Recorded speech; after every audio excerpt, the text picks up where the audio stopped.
It is no longer news that come February 25, 2023, general elections will be held in Nigeria, thereby determining the fate of Nigerians in the next 4 years. Presidential candidates, in particular, are probably wrapping up campaigns or doing other things. On Let's Talk Today, which happened to be the first for the new year, the focus is what to expect in 2023. Hello and welcome to Let's Talk. My name is Olujo Kemasaku with the topic Election Year, what to expect. Joining me for this discussion is Dr. Mutiu Agboke, Resident Electoral Commissioner, I beg your pardon, Independent National Electoral Commission, INEC, Osun State. But before we delve into the program proper, as usual, I'd like to remind you to please subscribe to our YouTube channel and follow us on all of our social media platforms. Until then, please enjoy the ride with us. Once again, Happy New Year. Welcome, sir. It's nice having you. Yes, it's my pleasure. Thank you.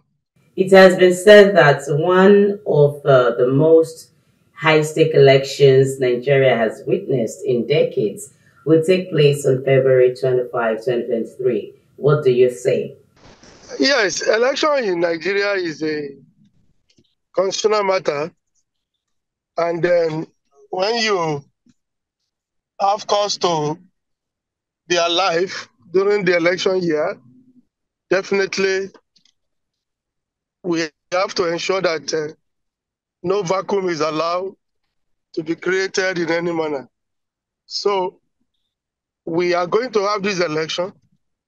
The election is going to be very special in terms of the preparation, very special in terms of the quality of the process that will be delivered by INEC, and quality in terms of the various innovations that have been introduced by INEC. So this election, we are going into it, we will come out of it, and Nigeria shall be stronger for it. Now, you said many innovations. Would you please highlight some of the innovations that INEC has put in place to actually ensure that 2023 is successful? Yes, you know, the experience of Nigerians is such that people have lost hope in our electioneering process. They are not even trusting the election management body. They do not believe that their vote counts. In most cases, they will not even come out to vote, leading to the voter apathy. INEC election in, election out has always been assessing the various complaints. And one of the things we have introduced is a conscious embrace of technology in our activities. Technology in terms of the way political parties submit their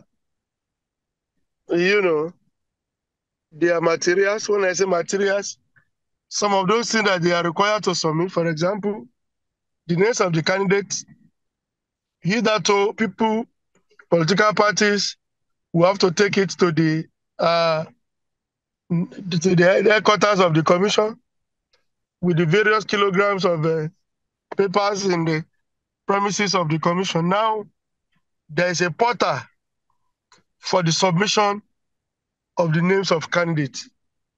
Not only that, there is also a portal for the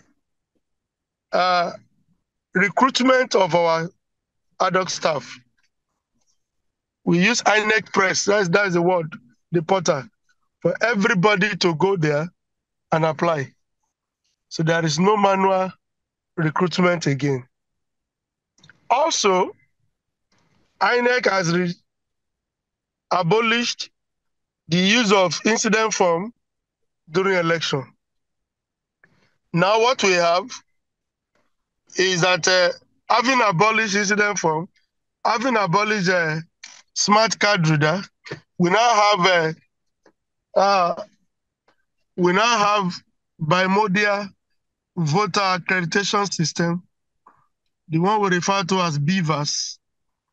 BVAS is by in the sense that it is going to identify both your facials and your fingerprint, your biometrics.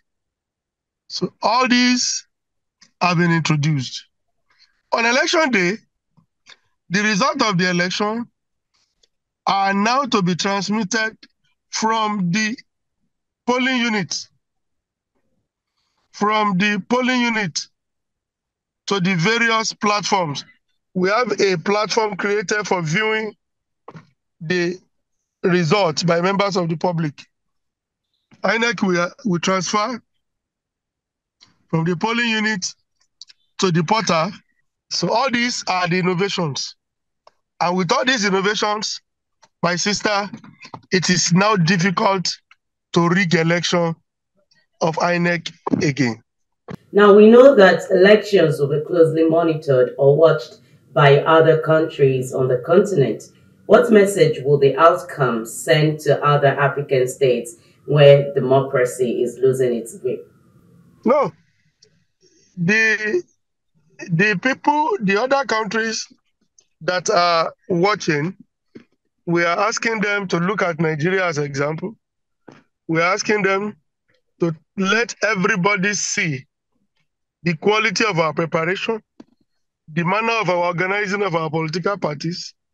We want them to see Nigeria as a model for African democracy. Now, do you foresee a free and fair election? By that, I mean the losing party will not head to tribunal afterwards. No, you don't expect anybody not to go to tribunal. By Section 6 of the 1999 Constitution, every individual that is aggrieved in whatever manner has the constitutional right to approach the court of law. So whether the sitting or non-sitting, whoever wins has the right, constitutional right, to approach the court of law for redress. So basically, it's not as if it's a usual doing. It's just something that is needed. Or looking at Nigeria, we know that the only time that a sitting president conceded to the one who won was just recently, like a few years back. Now another one is coming, and we know that there's been a tug of war between these presidential candidates. So perhaps something that we do not expect happen, or something that is expected happen. How do you think this will turn out? Whatever happens, we must happen or allowed to be happened within the confine of the law. If you lose an election, it is your right to say you want to contest it. Okay, thank you so much, sir, for that. Let's quickly go on this break. We'll be right back.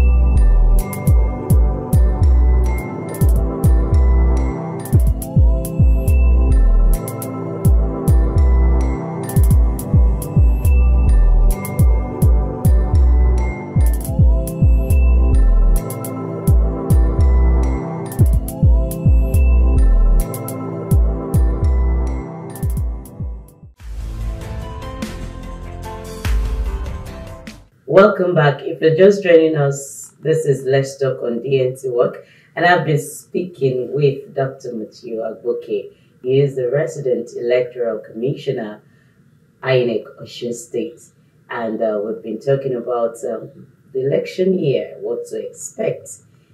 Thank you so much for standing by, sir. Recently, INEC Chairman Professor Mahmoud Yakubu has admonished you and your fellow resident commissioners to work towards addressing some recurring logistics issues and ensure that 2023 general elections are different from previous ones. How prepared is INEC No, in it is order not to our. achieve It this? is not our. It's not. He didn't address direct. What he was saying was that INEC as a commission, not again in Nigeria, will election become postponed on the ground of logistic or logistic issues. We are started our procurement. We have procured some of our items. Some of the non-sensitive materials have been distributed. We are ready. We are training. So, in other words, on the part of INEC, you will never see any excuse. Everything, the deployment will be made early, and no reason will be given on that premises for the postponement of the election. Thank you for that. So, what should we expect in the election year from INEC, from Nigerians, from political parties? No, what we need, what you should expect from the INEC is number one, INEC as a body must do the right thing.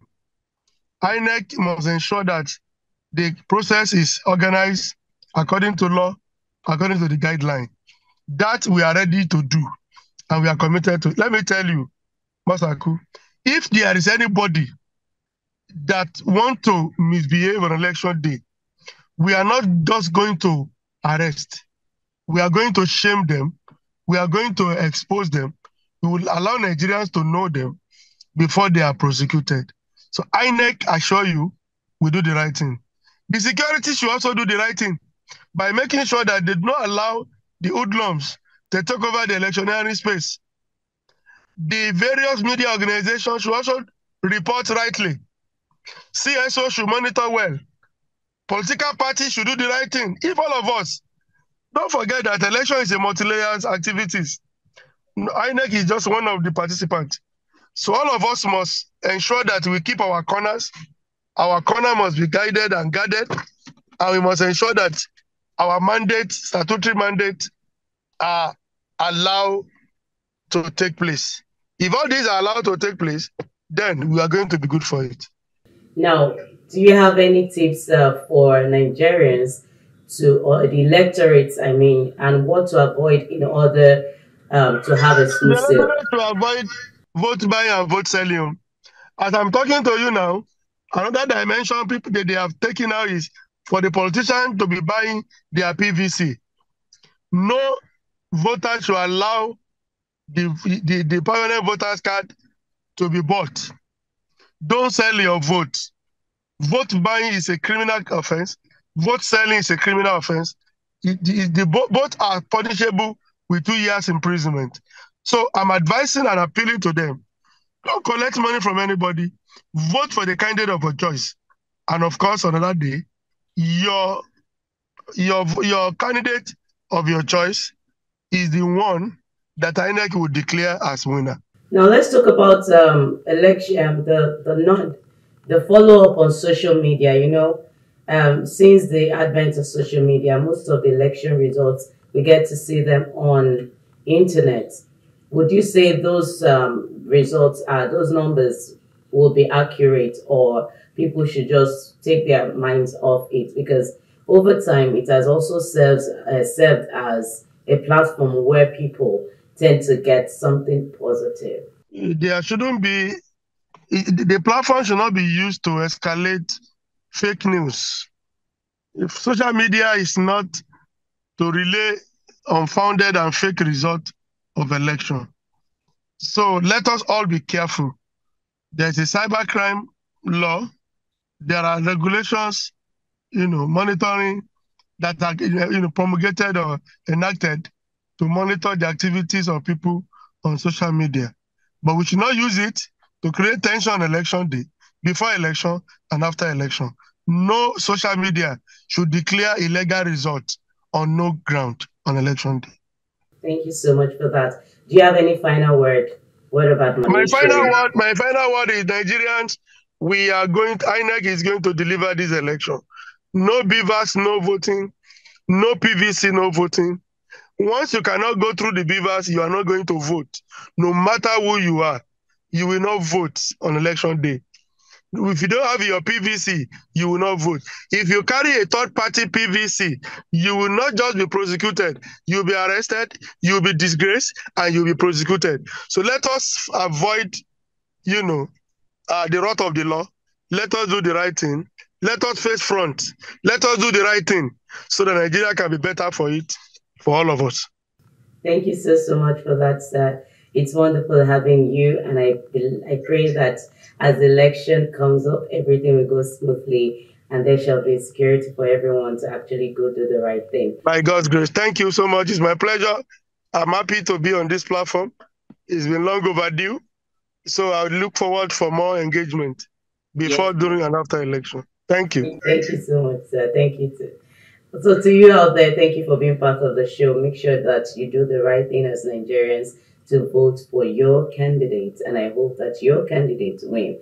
And please have a blessed new year. Bye for now.